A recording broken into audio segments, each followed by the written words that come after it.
Hi, in this oral presentation, I will start out by giving a summary of the scene. Secondly, I will give a characterization of Macbeth and Lady Macbeth. Finally, I will focus on the themes of the scene, which will be put into relation to the characteristics of Macbeth and Lady Macbeth. So the scene begins with Macbeth and Lady Macbeth entering as king and queen to the feast with all the lords. The first murderer appears at the doorway as Macbeth walks among the company. For a brief moment, Macbeth speaks to the murderer, who tells that Banquo is dead and that Fleance has escaped. Macbeth becomes angry when he hears the news of Fleance's escape because if Fleance only had died, Macbeth's throne would have been secure. After that, Macbeth returns to his guests, but to his surprise, he finds Branco's ghost sitting in his chair. Macbeth tries to speak to the ghost, which is invisible to the rest of the company. Lady Macbeth notices Macbeth's odd behavior and makes excuses for her husband to the guests. Lady Macbeth questions Macbeth's manhood and tries to make him come out of his trance. After a while, the ghost disappears, and Macbeth recovers and offers a toast to his company. Unfortunately, Branco's ghost reappears and shocks Macbeth into a further reckless trance. Continuing to make excuses for her husband, Lady Macbeth sends the guest out of the room as the ghost disappears again.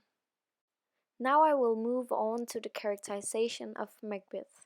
So the entire structure of Scene 4, Act 3 portrays Macbeth as a man swinging from one state of mind to another. This shows that Macbeth is losing his sanity, which we see on page 3, lines 72 to 75, as Macbeth speaks to the ghost trying to prove he is insane. And I quote, "Prithee, see there, behold, look, lo! How say you? Why, what care I, if thou canst not speak too, if caramel houses and our graves must send those that we bury back, our monuments shall be the mouths of kites." So 3 times Macbeth sees the ghost, and 3 times he appears to recover his senses. So this kind of structure adds strongly to the impression of Macbeth's loss of control. This structure is also seen in the beginning of Act 1, Scene 7, as Macbeth's state of mind and thoughts is in the soliloquy is swinging here as well. Macbeth learns that his attempt to control fate has failed. As Macbeth gets informed of Fleance's escape, he becomes afraid. This is shown on page 1, lines 20 to 25, as the first murderer tells Macbeth that his plan has failed, and I quote, "Then comes my fit again. I had else been perfect, whole as the marble, founded as the rock, as broad and general as the chasing air. But now I am cabined, gripped, confined, bound into saucy doubts and fears." So this passage shows how important it is for Macbeth to be in control of his own fate. Macbeth wants things to be perfect according to his plan, and when trouble hits him, he shows weakness and fear. The uncertainty emphasizes that Macbeth's fate is part of him, caused by his character, which consists of ambition and guilt. The ghost of Banquo could symbolize a figment of Macbeth's guilty mind, and this is seen when Macbeth astonishes the Thanes by shouting at the empty chair. Perhaps this could, figuratively speaking, be Macbeth shouting at himself as he is filled up with guilt. I will now give a characterization of Lady Macbeth. So, Macbeth and Lady Macbeth continue to try to lie to keep their secrets and hold on power, but these lies become less and less effective as guilt about the violence they have committed begins to affect them. And this is shown on page 6, lines 120 to 121, as Lady Macbeth asks the lords to leave so Macbeth doesn't show his loss of sanity in front of them and gets worse. And Lady Macbeth says, I pray you, speak not. He grows worse and worse. Christian enrages him. At once, good night.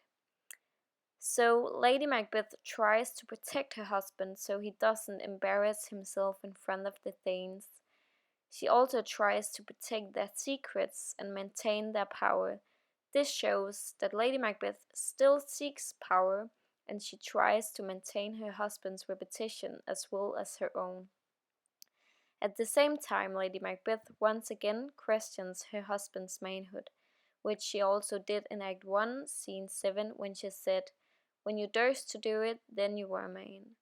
This shows that Lady Macbeth wants her husband to show strength, not fear, because Macbeth can't tell what is natural and what is not, which mirrors Macbeth's mental state, a state in which Lady Macbeth senses a weakness.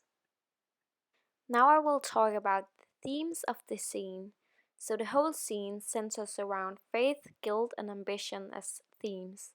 The guilt about the violence they have committed begins to affect them, and Branco's ghost appears as a consequence of what they have done. Lady Macbeth, when she begins to put into actions the once hidden thoughts of her mind, is too overwhelmed by guilt. Macbeth loses his sanity as he realizes he can't control fate. The theme about fate is presented right from the beginning of the story as we get to know the witches' prophecies and thereby the faith of Macbeth. Talking about ambition as a central theme of the scene, we see that Macbeth allows his ambition to overwhelm him and becomes a murdering, paranoid maniac. Both Macbeth and Lady Macbeth want to be great and powerful and sacrifice their morals to achieve that goal. In the end of the scene on page 8, lines 148 to 150, Macbeth says, Come, will to sleep, my strange and self-abuse is the initiate fear that wants hard use. We are yet but young indeed. And this shows that Macbeth discovers how his high ambitions become a burden for him as he falls into strange self-delusions. In that way, the themes about faith, guilt, and ambition frame the whole scene, as well as the characteristics of Macbeth and Lady Macbeth.